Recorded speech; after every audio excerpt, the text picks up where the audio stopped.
بس ایک بات عرض کرنا چاہوں گا کہ آج 15ویں شعبان المعظم ہے.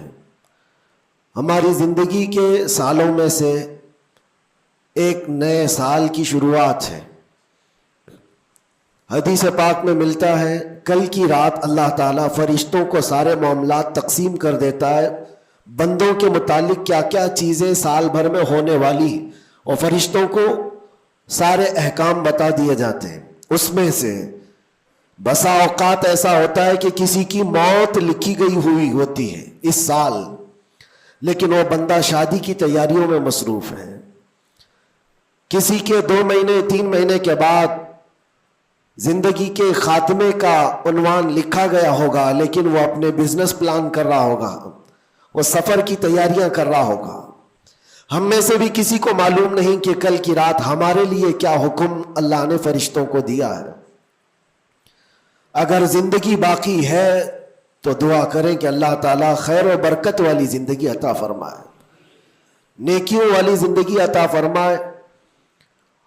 اور ایک اہم بات جو آج سب جگہ گردش کر رہی ہوتی ہے، سرکولر ہوتی ہے، وہ یہ ہے کہ ہر بندہ اپنے اپنی غلطیوں کی معافی دوسرے سے مانگ رہا ہوتا ہے.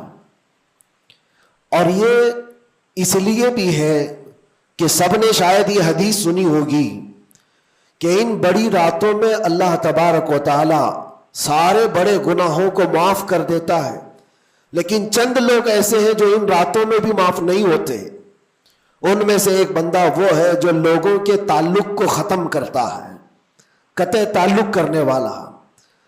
بھائیوں میں نفرت ہے، بھائی اور بہن میں نفرت ہے، باپ اور بیٹے میں نفرت ہے، رشتہ داریوں کو توڑا ہوا آدمی، اس کے لیے بھی کہا گیا اس رات میں اس کی بھی بخشش نہیں ہے. اور دوسری چیز یہ ہے کہ جو ہم گناہ کرتے ہیں اس کی 2 قسمیں ہیں، 2 قسم کے گناہ ہیں. کچھ گناہ وہ ہیں جن کا تعلق صرف اللہ سے ہے، اللہ جب چاہے معاف فرمائے گا. شراب پیا، زنا کیا، غلط کاریاں کیا، جھوٹ بولا ہے، یہ سارے گناہ وہ ہیں جس کی معافی اللہ سے ڈائریکٹ کی لی جائے گی. اس کو کہتے ہیں حقوق اللہ. اللہ تعالیٰ کریم ہے، اکرم الاکرمین ہے، جب چاہے اپنے بندوں کو معاف فرما دے. لیکن کچھ گناہ ایسے ہیں جن کا تعلق بندوں سے ہے. کسی کا مال ہڑپ لیا ہے، کسی کا حصہ دبا لیا ہے، کسی کو گالی دیا ہے، کسی کو مارا ہے. یہ سارے وہ گناہ ہیں جن کا تعلق بندوں سے ہے، ان کو حقوق العباد کہا جاتا ہے. اور یہ گناہ زیادہ ڈینجر ہے، حقوق اللہ سے زیادہ ڈینجر حقوق العباد ہے. کیونکہ حدیث پاک میں ہے اللہ سے متعلق جو گناہ ہے وہ رب تعالیٰ جب چاہے معاف فرمائے گا، لیکن جو بندوں سے ریلیٹڈ ہے اللہ فرماتا ہے جب تک بندہ بندے کو معاف نہیں کرتا اللہ نہیں معاف فرمائے گا، اللہ معاف نہیں فرمائے گا. حضور پاک صلی اللہ تعالیٰ علیہ وسلم نے صحابہ سے پوچھا سب سے غریب آدمی کون ہے؟ تم جانتے ہو سب سے مفلس آدمی کون ہے؟ حضور صلی اللہ علیہ وسلم نے صحابہ سے پوچھا تو صحابہ نے کہا اللہ کے نبی زیادہ جانتے ہیں.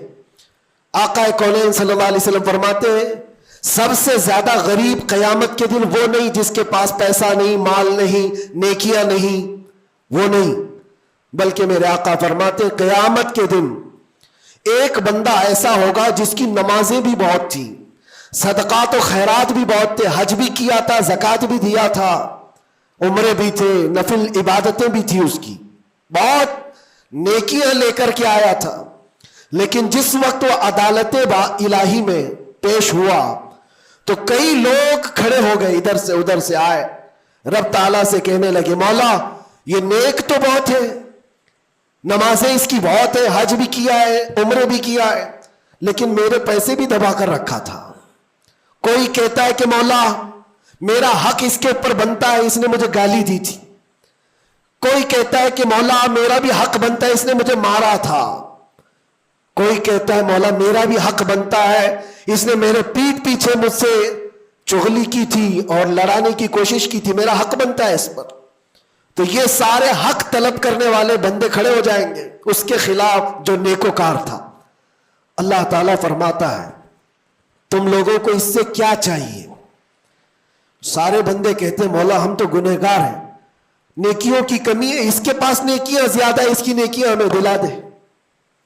اب عدالت الہی کا یہ فیصلہ سنو، اللہ فرشتوں کو حکم دیتا ہے اس کے پاس جتنی نیکیاں ہیں وہ ان سب میں تقسیم کرو، جتنوں کا حق اس نے دبا رکھا ہے سب میں اس کی نیکیاں بانٹی جائیں۔ جب فرشتے اس کی نیکیاں نکال کر تقسیم کر رہے تھے، نیکیاں اس کی پوری ختم ہو گئی، حقداروں کا بھی حق پورا ہوا نہیں، کچھ اور بھی باقی رہ گئے تھے۔ وہ کہنے لگے مولا ہمارا بھی حق ہے اس کے اوپر، ہمارا بھی اس نے مال رکھا ہے۔ اللہ تعالیٰ فرماتا ہے اب اس کے پاس تو نیکیاں پوری ختم ہو گئی، تم چاہتے کیا ہو؟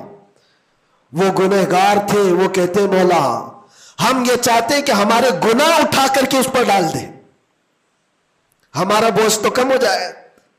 حکم ہوگا رب تعالیٰ کا کہ اس کے اوپر ان کا حق بنتا ہے، لہذا ان کے گناہ اٹھا کر کے اس کے اوپر ڈالو۔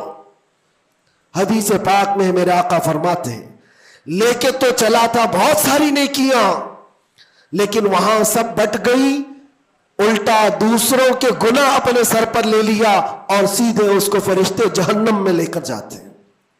یہ قیامت کے دن کا سب سے مفلس آدمی ہے، سب سے غریب۔ اسی لیے اے لوگوں حقوق العباد میں کبھی گرفتار مت ہونا، دنیا میں کسی کا حق دبا کر مت رکھنا۔